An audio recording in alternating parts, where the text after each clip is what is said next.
So this is a video on how you will construct an equilateral triangle. What you'll sometimes be given is a base. So they will tell you the base of the triangle or starting point, something to begin with. So we'll just say it is, we'll call it line AB, and we'll say it is 10 centimeters in length. So what you might remember about an equilateral triangle is that all of the sides are the same length, and therefore all the angles are the same also. Now, what we're not going to do is we're not going to just take a ruler and just randomly draw some 10 centimeter lines, because, okay, I could do it here, do 10 centimeters, but if I do my point there and I just measure that, that's going to be less than 10 centimeters. So there's a bit of trial and error there. What we're also not going to do is we're not going to take a protractor and just measure out the angles and do it that way. Okay, so because you need to be able to do it this other way. So I could, of course, just measure 60 degrees, that'll be here, and then do a line up there, and then measure 60 degrees down here, do a line up here and connect them. We're going to do this using a compass. So hopefully you've got one of these at home. If you don't, try and get one, but otherwise you can use the tool and maths pad to do it. Now, compasses are normally for drawing circles. So if I just draw a circle here, right, just put my point in, draw a circle. What I've got here, hopefully you can see that, make it a bit bolder. What I've got here is, I've got the center of the circle. And every point that I choose, and I choose any point around there, it's always the exact same distance from the center of the circle. Let me just mark the center there. Okay, so every point on the circumference of a circle is what we call equidistant to every other point from the center of that. Okay, so that distance is the radius, and that property lets us actually draw a plot distances using a compass.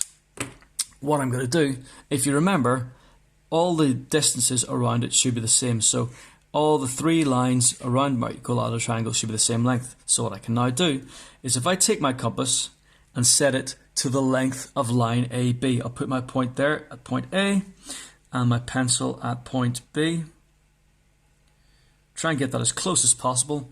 Now, that means if I do this arc,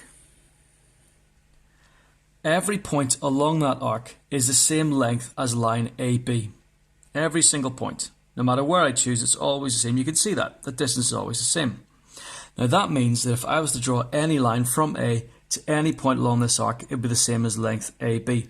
But that's not quite enough to get an equilateral triangle, is it? I could get lots and lots of isosceles triangles. So if I was to draw a line here and then connect them, I would have a nice isosceles triangle, but I wouldn't have an equilateral triangle, because this line here would be the same length as AB, but this is obviously going to be longer. So you're going to have these two lines would be the same, but that would be different. So we'd have an isosceles triangle. What I'm then going to do is I'm just going to do the opposite. So I'm going to put my point onto point B and the pencil onto point A, and then hopefully you should see where we're going with this.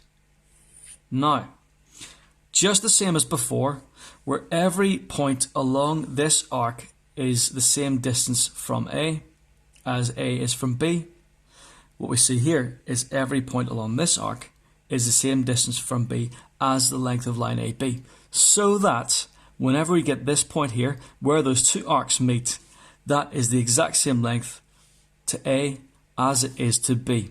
So we could call this, guess what we're going to call this point? We're going to call that point C. And point C is equidistant from line A, from point A and from point B. So let's just check that. Put a ruler right here, 10 centimeters. Just check it. Well, thank goodness for that. 10 centimeters and 10 centimeters again. So now what we can do is we can finish off our equilateral triangle. Remember, nice sharp pencil for accurate drawing. I've got a bit of ink smearing in this. You guys should be working in pencil, obviously, because it means if you make a mistake, then you can just correct it very easily, or one of those erasable fancy pens you've got. So we'll just set that onto point C, and then bring it back to point B, and then back onto point C, and then there we go.